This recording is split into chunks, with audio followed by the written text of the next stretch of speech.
तहरीक इंसाफ ने फैज हमीद पर चार्जशीट फौज का अंदरूनी मामला करार दे दिया है। पार्टी चेयरमैन बैरिस्टर गौहर कहते हैं, फैज हमीद पर चार्जशीट से हमारा कोई लेना देना नहीं है। फौज के अपने कवायद और कवानीन होते हैं जिसके तहत फौज ट्रायल करती है। बानी ने मुज़ाकरात के लिए 5 रुकनी कमेटी बना दी है। हुकूमत ने ताहाल हमसे मुज़ाकरात के लिए राब्ता नहीं किया। ये फैज़ हमीद साहब का फैसला नहीं है, वो सिर्फ चार्जशीट हुआ है। चार्जशीट ट्रायल का जो भी है, चाहे वो फील्ड जनरल कोर्ट मार्शल हो या ट्रायल कोर्ट हो, उससे ट्रायल शुरू हो जाता है, रादर दिन कंक्लूड हो जाता है। लेकिन हम पहले भी इस पर स्टेटमेंट दे चुके हैं कि जहाँ तक जनरल फैज़ हमीद साहब का ताल्लुक है, ये फौज का एक इंटरनल मामला है। उनके अपने रूल्स या कानून है, वो जिसको चाहे जिस तरीके से भी चाहे किस वक्त किसके कैसे चार्जेस पर ट्रायल करना चाहिए, इनका अंदरूनी मामला है, हमारे साथ कोई लेना। सिविल नाफरमानी की कॉल मुल्क दुश्मनी है। पाकिस्तान के खिलाफ साजिश करने वालों को हरगिज़ ना छोड़ा जाए। इस्लामाबाद में तोड़फोड़ के हवाले से मीटिंग में वाज़ेह हिदायत दी। मुल्क के खिलाफ जो साजिश की गई है इसमें मुलव्वस अफराद तक पहुँचे। अगर कोई बेगुनाह है तो उसे किसी सूरत हाथ ना लगाया जाए। वज़ीर-ए-आज़म शहबाज शरीफ का दो टोक मौक़िफ़। वफाकी काबीना के इजलास में गुफ्तगू करते हुए मजीद कहा कि शाम में चंद रोज़ में हालात यकसर तब्दील हो गए। पाकिस्तान शाम के मामले पर गैर जानिबदार है। पाकिस्तानी ज़ायरीन, असातिज़ा और तुलबा की वापसी के लिए इक़दाम कर रहे हैं। नायब वज़ीर-ए-आज़म इसहाक़ डार वज़ारत ख़ारिजा और शाम में मक़ीम पाकिस्तानी सिफारत खाने से राबते में भी है। इंतहाई ज़रूरी है कि मुल्क में सियासी इस्तेहकाम आदत ज़रूरी है। उसके लिए कल मैंने मीटिंग की थी लॉ एंड ऑर्डर की, और उसमें जिन्होंने इस्लामाबाद पर जो चढ़ाई करने की एक इंतहाई नापाक कोशिश की, जो मुलव्वस हैं सबूत के साथ, उनको किसी सूरत में नहीं छोड़ा जाएगा। अगर कोई बेगुनाह है तो उसको कोई हाथ नहीं लगाएगा। बदकिस्मती से फिर एक कॉल देने की कोशिश की गई जिसको उन्होंने कहा कि सिविल डिसोबीडियंस, इससे बड़ी पाकिस्तान के साथ दुश्मनी और क्या हो सकती है। रेमिटेंस हमारी बड़ी हैं और इंशाअल्लाह अल्लाह ताला करेगा पाकिस्तान ज़रूर अपना मकाम हासिल करेगा। शाम के अंदर हालात चंद दिनों में यकसर तब्दील हो गए। पाकिस्तान की जो डिप्लोमेटिक पोजीशन ये है कि हम इसमें न्यूट्रल रहे। 250 जो ज़ायरीन हैं, इनके अलावा उन्होंने कहा कि 300 और पाकिस्तानीज़ हैं जो कि पाकिस्तान वापस जाना चाहते हैं। उसका हमें कंसर्न है, उसका इंतज़ाम करना है। चुनांचे मैंने फिर कल शाम को लबनान के वज़ीर-ए-आज़म से बात की तो उन्होंने कहा कि इससे भी ज़्यादा हूँ तो कोई फ़र्क नहीं पड़ता, मैं हाज़िर हूँ। वीज़े हैं नहीं हैं कोई परवाह नहीं, वे विल लुक आफ्टर देम, आप इसका इंतज़ाम करें। तहरीक इंसाफ का 26 नवंबर वाक़े से मुतालिक जुडिशल कमीशन बनाने का मुतालबा। अपोजिशन लीडर उमर अयूब कहते हैं, एहतजाज के दौरान हमारे 12 कारकुन शहीद हुए, 200 कारकुन लापता हैं। अगर 1-2 दिन एहतजाज में डी चौक बैठ जाते हैं तो क्या हर्ज था। शहबाज शरीफ के हाथों पर मॉल टाउन का खून है। 26 नवंबर का खून भी वज़ीर-ए-आज़म के सर पर है। हम इस मुल्क को आगे ले जाना चाह रहे हैं। शाह महमूद कुरैशी समेत दीगर पार्टी रहनुमा जेल में हैं। हमारे बेगुनाह रहनुमाओं और कारकुनान को रिहा किया जाए। पीटीआई सिविल नाफरमानी की कॉल जरूर दे। इन्होंने 10 साल पहले भी सिविल नाफरमानी की कॉल दी थी। जिस तरह इनके 3 हमले नाकाम हुए, इसी तरह सिविल नाफरमानी की कॉल भी नाकाम होगी। वज़ीर दिफा ख्वाजा आसिफ की कौमी असम्बली में घन गरज। खिताब में कहा, इस्लामाबाद एहतजाज के दौरान ये सारे लोग दुम दबाकर भाग गए। अलीमीन गंडापुर तीसरी बार भगोड़े साबित हुए। बुशरा बीबी ने भी कहा, ये सब मुझे अकेला छोड़ के चले गए। कारकुनान ने वज़ीर आला केपी की गाड़ी पे हमला किया। उनके गार्ड्स ने कारकुनान पर सीधी फायरिंग की। अभी तक हलाकतों की तादाद अवाम को नहीं बता सके। 12 हलाकतों के भी जनाजे या वर्सा सामने नहीं आए।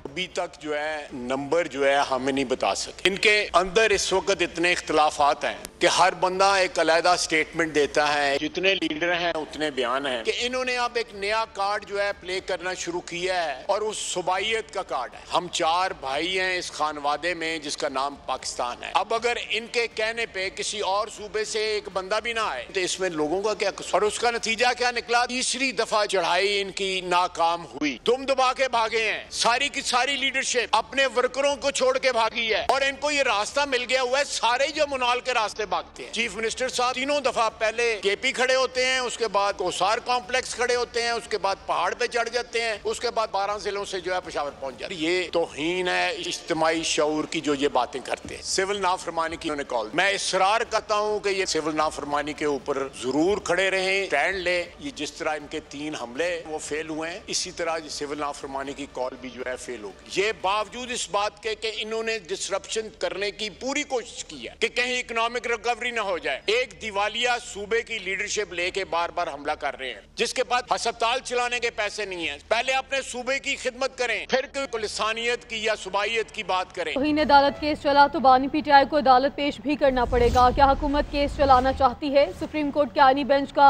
एडिशनल अटॉर्नी जनरल से इस्तफसार। जस्टिस जमाल मंदुखेल ने रिमार्क्स दिए, तौहीन का मामला अदालत और तौहीन करने वाले के दरमियान होता है। अब क्यों जज्बाती हो रहे हैं? अदालत आपको रास्ता दिखा रही है।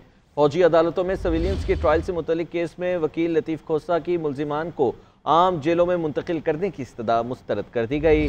आईनी बेंच ने बानी की अडियाला से खैबर पख्तूनख्वा मुंतकिली की दरख्वास्त भी जुर्माने के साथ खारिज कर दी। सुप्रीम कोर्ट के आईनी बेंच में पीटीआई की मुख्तलिफ दरख्वास्तें। जस्टिस अमीनुद्दीन की सरबराही में आईनी बेंच ने बानी के खिलाफ तौहीन अदालत केस की समाअत की। आईनी बेंच के सरबराह ने इस्तफसार किया कि क्या हुकूमत इस दरख्वास्त को चलाना चाहती है। एडिशनल अटॉर्नी जनरल ने बताया कि हुकूमत संजीदगी से दरख्वास्त पर समाअत चाहती है। जस्टिस अमीनुद्दीन ने रिमार्क्स दिए कि अगर अदालत ने नोटिस किया तो बानी पीटीआई को कमरा अदालत में पेश भी करना पड़ेगा। इस हवाले से हिदायत ले लें। जस्टिस जमाल मंदुखेल ने रिमार्क्स दिए कि बानी ने 25 मई को लॉन्ग मार्च किया और अदालती हुक्म की खिलाफ वर्जी की। तौहीन का मामला अदालत और तौहीन करने वाले के दरमियान होता है। क्यों जज्बाती हो रहे हैं? अदालत आपको रास्ता दिखा रही है। मुकदमे की समाअत गैर मुअय्यना मुद्दत तक के लिए मुलतवी कर दी गई। सुप्रीम कोर्ट की आईनी बेंच में फौजी अदालतों में सिविलियंस के ट्रायल बारे समाअत हुई। दौरान समाअत वकील लतीफ खोसा ने इस्तदा की कि मुल्जिमान को आम जेलों में मुंतकिल किया जाए। जस्टिस अमीनुद्दीन ने वकील को हिदायत की कि समाअत हो रही है, फिलहाल किसी और तरफ न जाएं। वकील ख्वाजा हारिस के पेश न होने पर समाअत जुमेरात तक के लिए मुलतवी कर दी गई।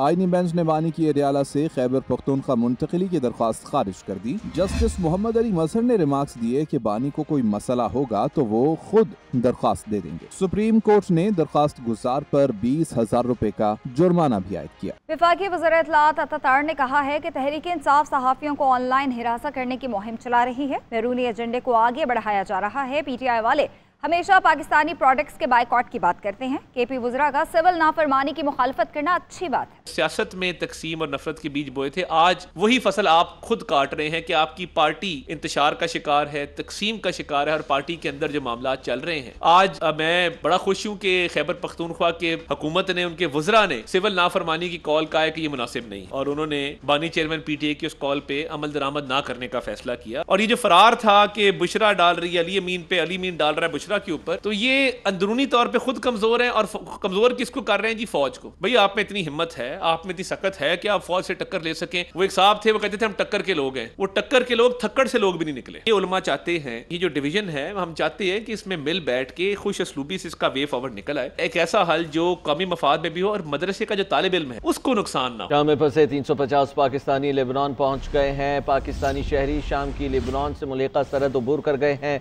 350 पाकिस्तानियों में 245 पाकिस्तानी ज़ायरीन हैं। वज़ीर आज़म शहबाज शरीफ और वज़ीर ख़ारजा इसहाक़ डार की हिदायत पर दमिश्क में पाकिस्तानी सिफारत खाने ने वतन वापसी के अमल में सहूलत फराहम की। तफसीलात जान लेते हैं deputy bureau chief Islamabad Ejaz Ahmed से। जी एजाज अहमद। जी, पाकिस्तान शाम की सूरत को मुसलसल मॉनिटर कर रहा है और एक जानिब पाकिस्तान की जानिब से ये मुतालबा भी सामने आया है कि अक़वाम मुत्तहिदा इसराइल पर पाबंदी आयद करे। उसका नोटिस है वो शाम में जारियत कर रहा है मुसलसल। और दूसरी जानिब पाकिस्तानियों की हिफाजत को भी यकीनी बनाया जा रहा है। सफारत खाने की मदद से शाम में फंसे 350 पाकिस्तानी आज लेबनान पहुंच गए हैं, जहां से उन्हें महफूज अंदाज में पाकिस्तान मुंतकिल करने की तैयारियां की जा रही हैं। और अगले चंद घंटों में उनमें से अक्सरियत की पाकिस्तान वापसी का अमल भी शुरू हो जाएगा और 1-2 रोज में तमाम पाकिस्तानी। अहमद आपका शुक्रिया, आपने आगाह किया। आगे बढ़ता होता आईनी बेंच ने 9 मई के वाक़यात की अदालती तहकीकात से मुतालिक बानी तहरीक इंसाफ की दरख्वास्त पर रजिस्ट्रार ऑफिस के एतराज़ात खत्म कर दिए। आईनी बेंच के सरबराह जस्टिस अमीनुद्दीन ने रिमार्क्स दी, अभी सिर्फ रजिस्ट्रार ऑफिस के एतराज़ात खत्म कर रहे हैं, मेरिट पर केस नहीं सुना। जस्टिस मुसर्रत हिलाली ने कहा कि अगर कमीशन बन भी गया तो सिर्फ जिम्मेदारी ही फिक्स करेगा। जुडिशल कमीशन रिपोर्ट का फौजदारी मुकदमात पर असर नहीं पड़ेगा। जस्टिस जमाल मंदुखेल ने रिमार्क्स दिए कि आइन में लिखा है कि आर्टिकल 245 के तहत सिविल हुकूमत फौज की मुआवनत ले सकती है। आप अभी तक ये नहीं बता पाए कि आर्टिकल 245 का गलत इस्तेमाल कैसे हुआ। PTI रहनुमाओं पर एक के बाद एक मुश्किल। वज़ीर आला अली अमीन गंडापुर, बुशरा बीबी और दीगर रहनुमाओं के नाकाबिल जमानत वारंट गिरफ्तारी जारी कर दिए गए हैं। इंसदाद दहशतगर्दी अदालत इस्लामाबाद ने थाना रमना में दर्ज मुकदमे में वारंट जारी किए हैं। उधर पेशावर हाईकोर्ट से PTI रहनुमाओं को रिलीफ मिल गया। असद कैसर, स्पीकर सूबाई असम्बली बाबर सलीम सवाती, सनम जावेद और दीगर रहनुमाओं की हिफाजती जमानत मंजूर। मुल्जिमान को किसी भी मुकदमे में गिरफ्तार न करने का हुक्म मुतल्लिका अदालतों में पेश होने की हिदायत कर दी।